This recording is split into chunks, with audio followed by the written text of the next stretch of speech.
Hey y'all, it's T with the Diva. Coming through another story time. Make sure y'all like, comment, share, and subscribe. Make sure y'all tell y'all friends to subscribe, tell y'all friends to subscribe, and tell y'all friends, and family to subscribe. Okay, so I was coming today with a story about Shirley Strawberry.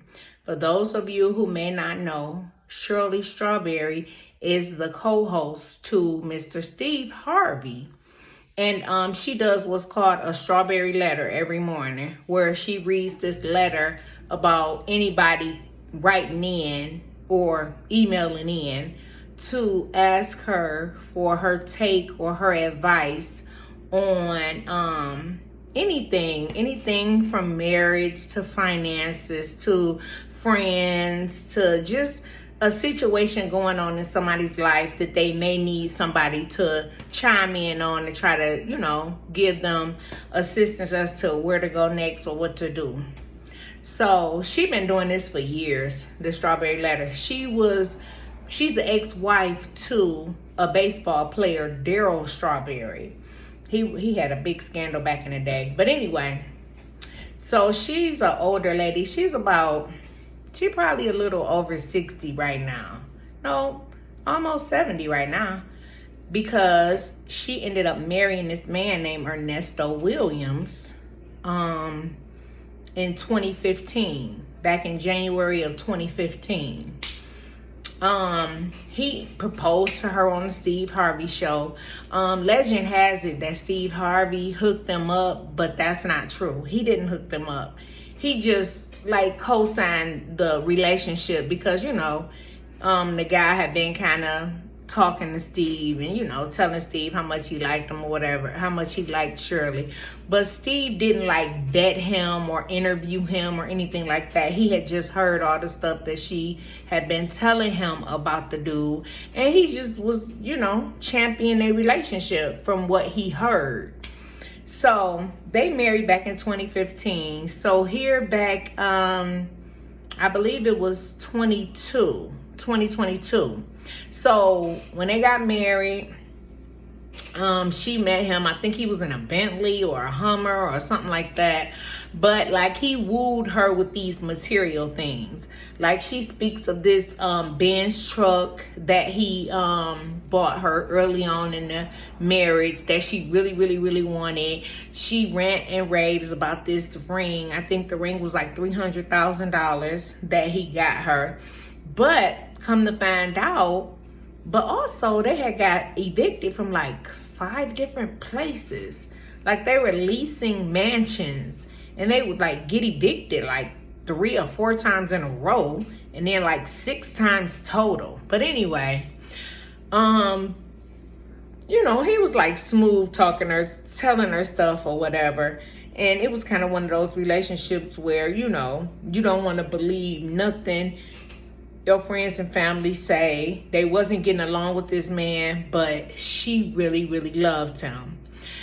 I cannot see how, because if you listen to this man, he sounds like a 4th grader. His conversation, I cannot see how he gamed her. She just seems like somebody maybe in an elite status somewhat. I guess anybody can be gamed. But anyway, so they married. They moving around, living life, whatever. 2 years ago, he ends up getting arrested out of nowhere. She don't know what's going on. She what's going on? He mistaken identity. I don't know. They got it wrong. It's not me. They gonna find out, blah, blah, blah. So these phone calls are being released slowly by someone with a page called Phone Calls from Jail. And they listening to all him and Shirley's phone calls, not just him and Shirley's, him and his brother, him and his homeboy, him and his son, ended up him and his side chick. They phone calls from prison are really just recording and releasing all of these calls. So what we have found out in the recent times is, number one, He was a scammer. So much of a scammer that he really married her so that he could say he married somebody of prestige. He had a barber shop. He cut hair. He had a barber shop in Buckhead, which is like an affluent suburb of Atlanta. And he had money because, of course, he was making moves. He was trading cars. He had a luxury barbershop business. He had like a couple of businesses. So he moving money and he just doing stuff the scammer way. So it just caught up with him. It's so many stories out there though. Like it's the story is still unfolding. So one young lady, she said that she really, really needed a job. She had just had a set of twins and he had interviewed her to work at the barber shop. The dude made her strip naked like 4 different times. Had his son and his assistant looking at her, and it was just horrible, just gross. And I mean, she did it because she really wanted a job really bad, until one night when he almost ate her, and he was like, "You gonna give me this?" And she was like, "What? I thought I was coming to work. What are you talking?" Anyway, all this going on while he married. And he told her, I gotta see if you wearing a wire. I gotta always see if you wearing a wire because I'm married to somebody very prestigious, and I can't chance my reputation on somebody who gonna come up in here and be recording us and doing this and doing that, because I'm married to somebody very you know her, but I can't say her name or whatever. She said, I never knew the lady name or nothing, but I was just like, okay, I'm not wearing a wire. You done had me stripped down all this time for this interview.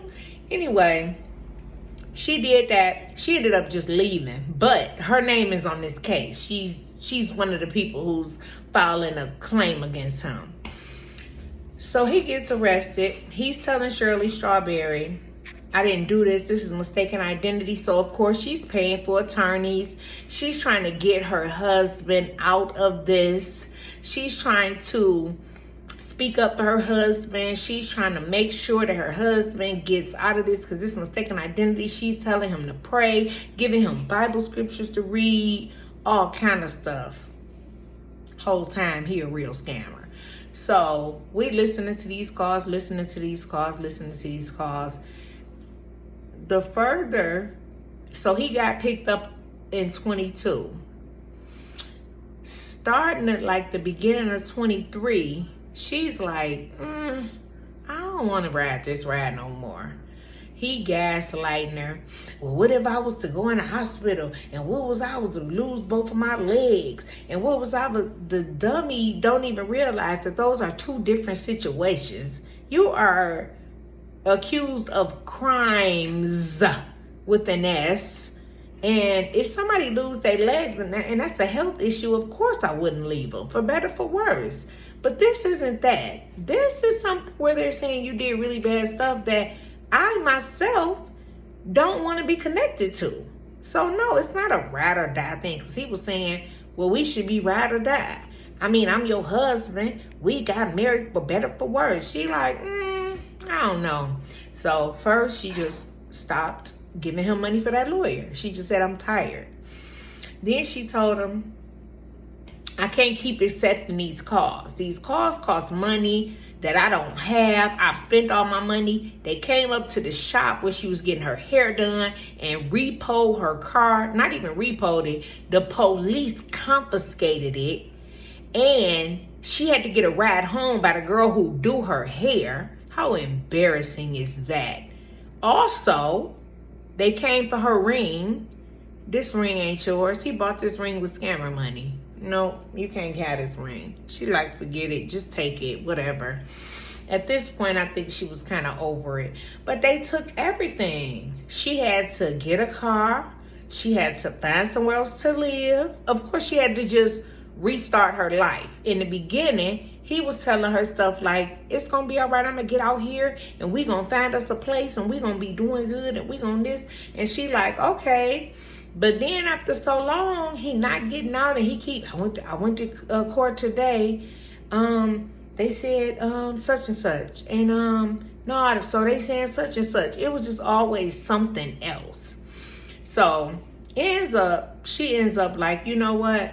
I'll talk to you when you come home. That's it. Like, that's all you can say. I'll talk to you when you come home. When you come home, because of course, everything she tried to say, this another way that he got her. Every time she tried to bring up something or talk about something or ask some questions, we can't talk on the phone. You know, I can't talk on the phone. You know how that is. I ain't talking on the phone. Of course. So now you can't ask me no questions, and now I don't have to explain what happened. So she just said, you know what? I'll see you when you get out. If you getting out today, if you getting out next week, you get paroled to the house, and we'll talk about it and see where our marriage go.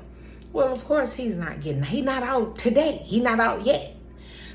But they still hadn't charged him or given him an indictment or anything like that. So he's just in limbo, in jail. So he feels like this is a mistaken identity, and it'll be a lawyer that'll go into this courtroom and they'll say, oh, dang, we got the wrong man. I can't believe we picked you up. We made a mistake. All right, it's cool. Not. So as we're moving on, we're hearing calls from his son, between him and his son. We're also hearing calls between him and his girlfriend. So now this young lady, she moves from where she was to Atlanta so that she can hold him down, because he looked out for her in the hospital and came to see her when she was in the hospital for a week, a month, 6 months. I don't know how long he did it, but I'm not moving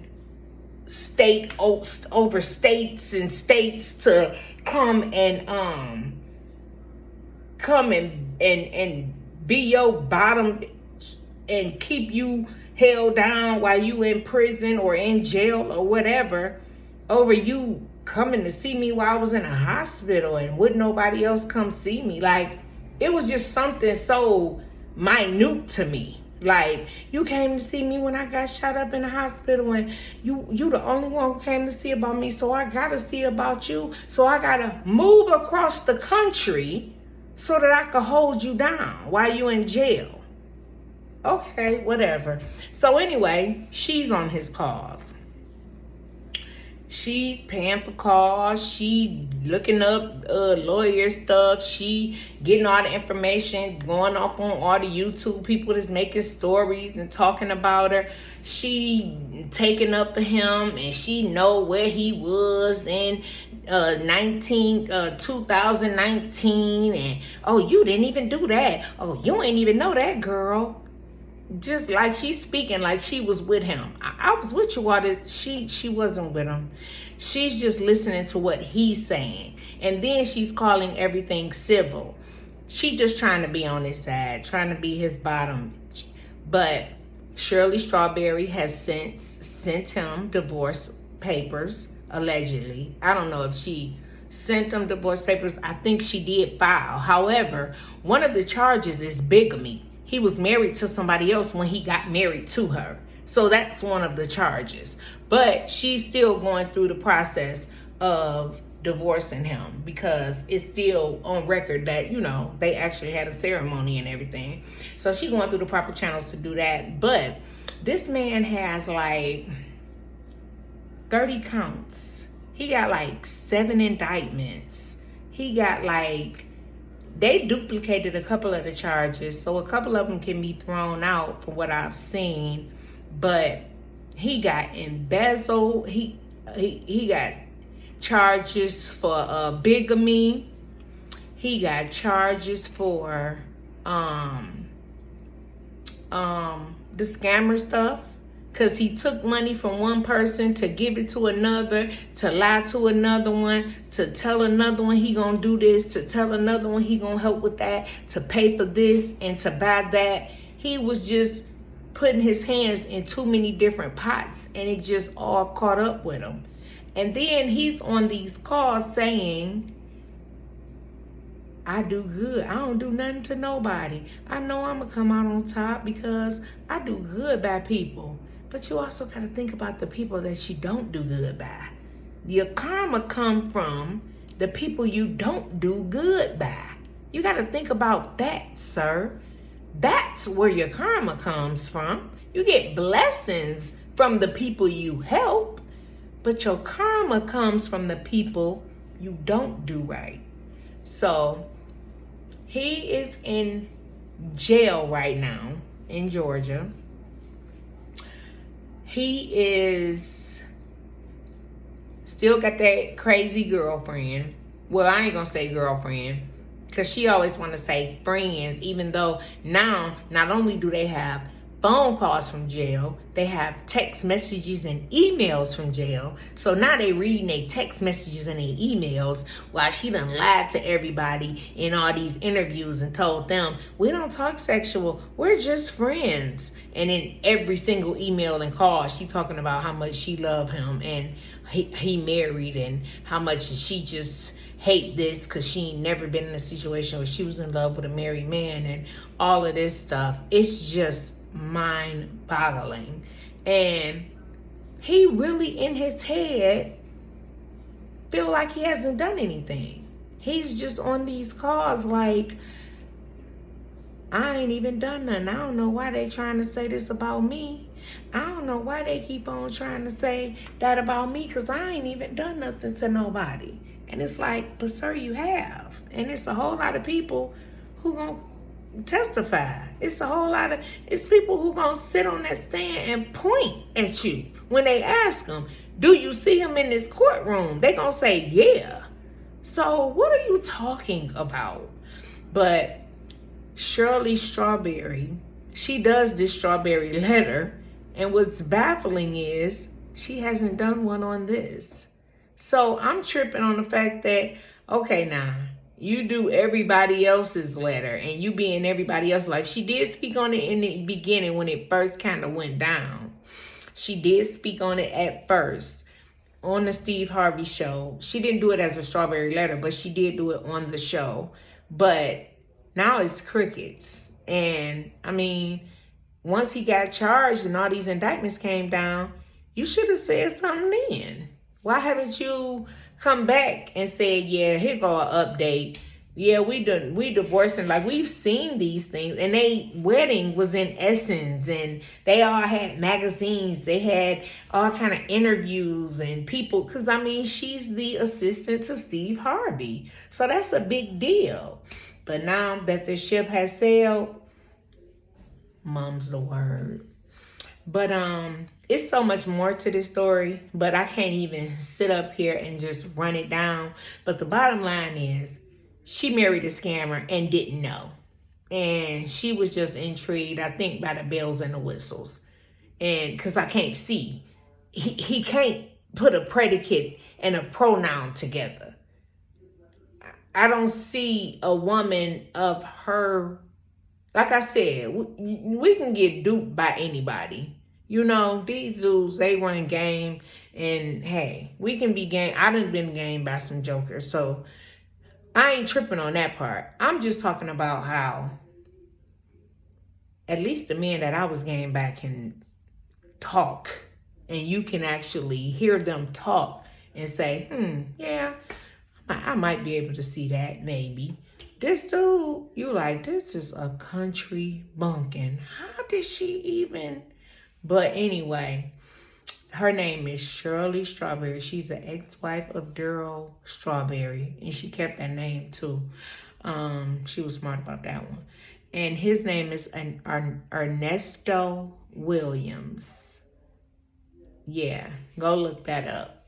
This is Tea with the Diva, and I'll holler at y'all later. Don't forget to tell y'all friends to subscribe and like and comment and share and all that good stuff. See y'all.